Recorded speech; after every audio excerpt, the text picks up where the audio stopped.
Hello again, everybody. Hope you had a good day. Here it is late on a Tuesday, almost Wednesday, doing this video.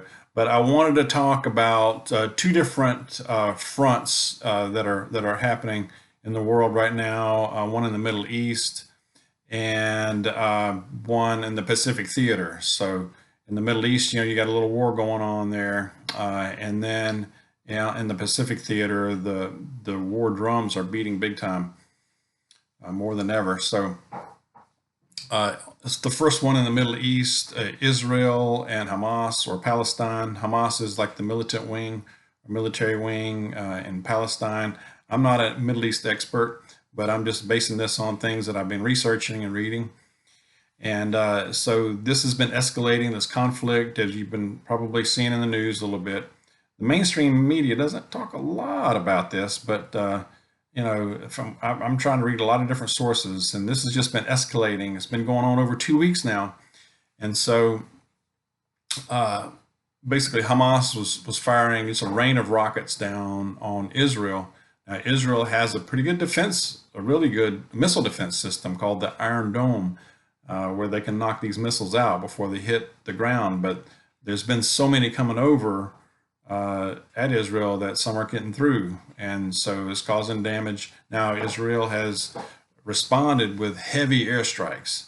Okay, I mean, they have opened up a can of curb stomp. I mean, they've really hit them hard, taking down buildings. They're going after these Hamas leaders. I read also where the special forces for Israel are operating behind Hamas lines, going after their leaders. So it's getting ugly, and so far in the conflict, over 200 people have been killed in the conflict on both sides. Probably more than that now. But you got civilian casualties on both sides, which is very unfortunate. But the hope here is that this gets calmed down. That the United States has leverage with Israel. We're a close ally of them. Now, Egypt has leverage with Hamas. So these guys need to get together, iron this thing out, get at least a ceasefire going, and get this calmed down quickly. Because my fear here is that it expands, it just gets bigger and bigger, and turns into a regional conflict. Okay. That's my big fear. You got Egypt, Iran, you got Turkey over there, sitting over there looking at this. So that's one front really taking a look at here daily. The other one is in the Pacific Theater, where the war drums are just heating up as well. As you know, this has been going on a little while. China has made it no bones about they want to take Taiwan back. They consider Taiwan their territory. So they have said, either by peace or by force, they're going to take them eventually.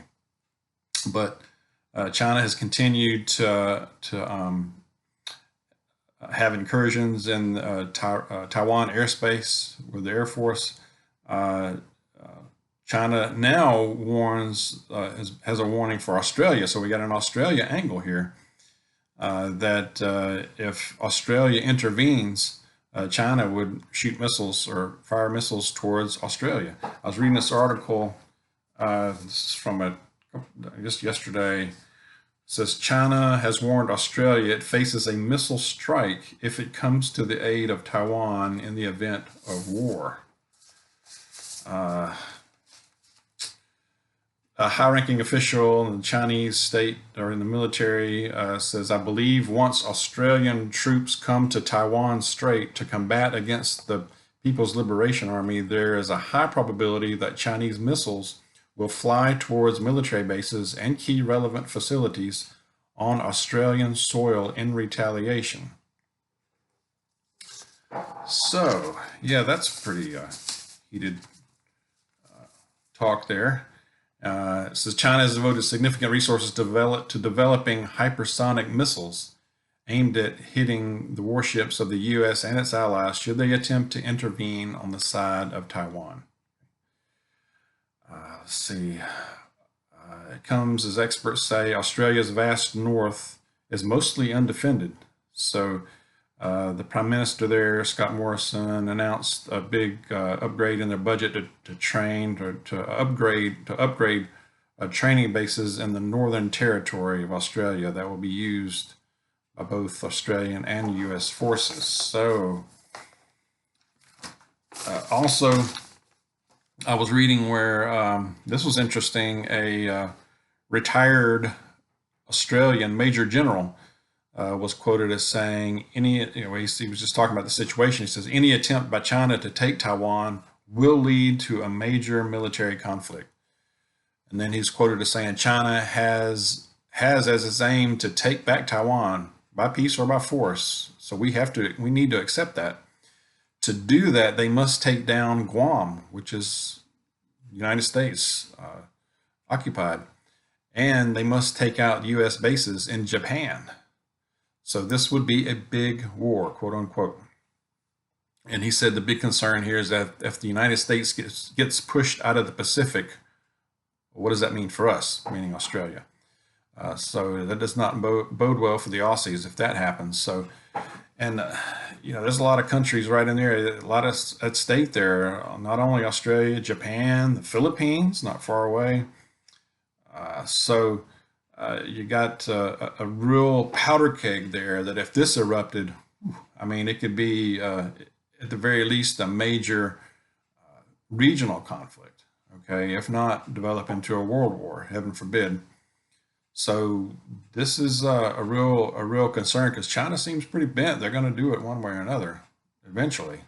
They're feeling pretty bold, it looks like. Now China, as we talked about before, they've upgraded their military quite a bit. They actually have a larger navy in numbers than the United States. I believe the United States has still a quality advantage over China. I mean, the United States has all these carrier battle groups. China has a couple of carriers. I think they're working on a third, from what I remember. But China's getting to the point to where they can project power now. In the past, they've had this large standing army, but not really an ability to project power outside of their little sphere there, outside of their area. But they're getting to that point where they can now. So, and they're probably feeling pretty strong. So, question is, do they feel strong enough that do they want to go into a hot war here? And what will be our response? Is Taiwan worth going into this thing? And really, I mean, it could be a devastating conflict. So huge geopolitical implications here as well. The United States doesn't want to lose a grip on that part in the Pacific. So yeah, a very interesting situation there that we want to watch. So what does that mean for us? What does that mean for a preparation point? I just keep thinking, and I can't stop thinking as far as what to prepare for. I think we need to just concentrate our preps and preparation a lot right now on how we would deal with a long-term power loss, power outage. Because I think if a big conflict were to erupt, as far as the way it affects us here in the United States particularly, would be cyber attacks would be probably the opening salvo. I mean, they would probably really aim that at our power grid, among other things. So I think we need to think in terms of how would we live day to day without power, at least prolonged period of time without electricity. And one thing I want to ask you guys too, if anybody, I'm seriously considering getting a solar power generator. I have experience with the gas powered ones, but not a solar. If any of you guys have or gals have one, let me know what your experience is with that, how, what your opinion is of that. I want to research that a little bit more as well. But yeah, so keep stocking your provisions. Shortages, man, if this thing were to erupt, if we had a big regional war, even just a regional in the Pacific, a big war out there, we would see, and we were involved, the United States gets involved in this big time. You think we have shortages now? If that thing gets hot, you'd have all kind of rationing, food, fuel, like you wouldn't believe. I mean, just raw materials now are already big shortage on a lot of stuff right now. Wood, copper, you name it. I can't imagine what it would be like if that thing got crazy. So anyway, I just wanted to get this information out there. I've been doing some reading on this lately, and uh, this is something we need to watch. I'm going to keep an eye on it, of course. But let me know your thoughts, of course. What's your plans for if the power went out tomorrow?